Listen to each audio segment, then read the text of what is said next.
ये कहानी एक छोटे से गांव धनपुर की है, जहां के लोग हर साल बारिश का बेसब्री से इंतजार करते थे। लेकिन इस साल बारिश ने उनकी जिंदगी में कहर बरपा दिया। ये कहानी सिर्फ पानी की नहीं, बल्कि इंसानों की सहनशक्ति, एकता और प्रकृति के साथ तालमेल की भी है। कहानी। धनपुर गांव एक शांत, हरियाली से भरा हुआ इलाका था। यहाँ के लोग खेती बाड़ी करके अपना गुजारा करते थे। हर साल की तरह इस बार भी गर्मी बहुत ज़्यादा थी, और सभी किसान आसमान की ओर ताकते हुए बारिश के आने की दुआ करते रहते थे। जून का महीना बीत चुका था, और अब जुलाई की शुरुआत हो चुकी थी। आखिरकार एक दिन बादल घिर आए, और बिजली की कड़कड़ाहट के साथ मूसलाधार बारिश शुरू हो गई। गांव वाले झूम उठे, बच्चे नाचने लगे, किसान मुस्कुराने लगे, और खेतों में हरियाली लौटने लगी। लेकिन ये खुशी ज़्यादा दिनों तक टिक नहीं सकी। बारिश थमने का नाम नहीं ले रही थी। 3 दिन, फिर 5 दिन और फिर पूरा हफ्ता गुजर गया, लेकिन बारिश लगातार जारी रही। शुरुआत में जिसे बरकत माना गया था, वही अब आफत बन गई थी। गांव की गलियां कीचड़ से भर गईं, कच्चे घरों की दीवारें गलने लगीं, और कुछ तो ढह भी गईं। कई लोगों का राशन पानी में बह गया। नदी का पानी इतना बढ़ गया कि गांव के पास की पुलिया डूबने लगी। कुछ घरों में पानी घुस गया। भाई जी, लगता है इस बार बारिश हम सबको ले डूबेगी। रामलाल, जो गांव के सबसे बुजुर्ग किसान थे, चिंतित स्वर में बोले। गांव का प्रधान हरिओम एक जिम्मेदार और समझदार व्यक्ति था।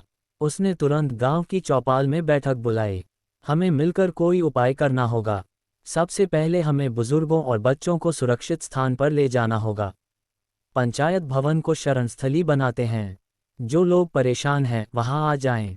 सभी लोगों ने मिलकर काम शुरू किया। जवान लड़कों ने रस्सियां बांधी, जो लोग फंसे हुए थे उन्हें निकाला। गांव की महिलाएं मिलकर खाना बना रही थीं, और बच्चों को संभाल रही थीं। कुछ लोगों ने गांव के मंदिर में शरण ली। हालात हर दिन बद से बदतर होते जा रहे थे। बारिश थमने का नाम ही नहीं ले रही थी। गांव के बाहर की सड़क पूरी तरह से कट चुकी थी, जिससे गांव का बाहर से संपर्क टूट गया था। एक दिन शाम को गांव के कोने में बने शिव मंदिर की पीछे की जमीन धसकने लगी। लोगों को डर सताने लगा कि कहीं भूस्खलन न हो जाए। प्रधान हरिओम ने कुछ लोगों के साथ मंदिर से मूर्ति को सुरक्षित स्थान पर ले जाने का निर्णय लिया। इस पूरे संकट में सबसे प्रेरणादायक बात यह थी कि कोई भी अकेला नहीं था।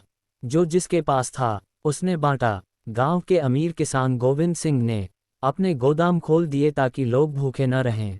गांव के स्कूल में रहने आए 2 मास्टर जी बच्चों को पढ़ाने लगे ताकि डर और तनाव से उनका मन भटका रहे।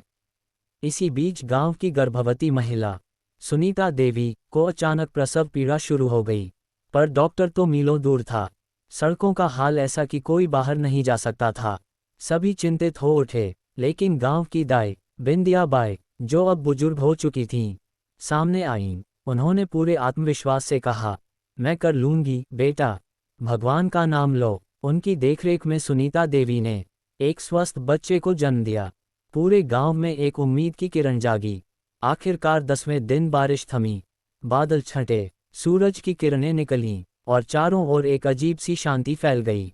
लेकिन गांव की हालत खराब थी। सड़कें टूटी हुई, खेत जलमग्न और कई घर बर्बाद। सरकारी मदद आने में अभी समय था, लेकिन गांव वालों ने हार नहीं मानी।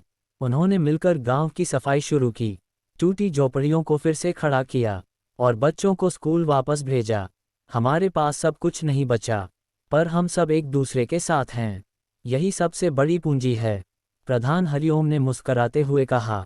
धनपुर गांव के लोगों ने ये दिखा दिया कि प्राकृतिक आपदा चाहे कितनी भी बड़ी क्यों न हो, एकता, समझदारी और साहस से उससे लड़ा जा सकता है।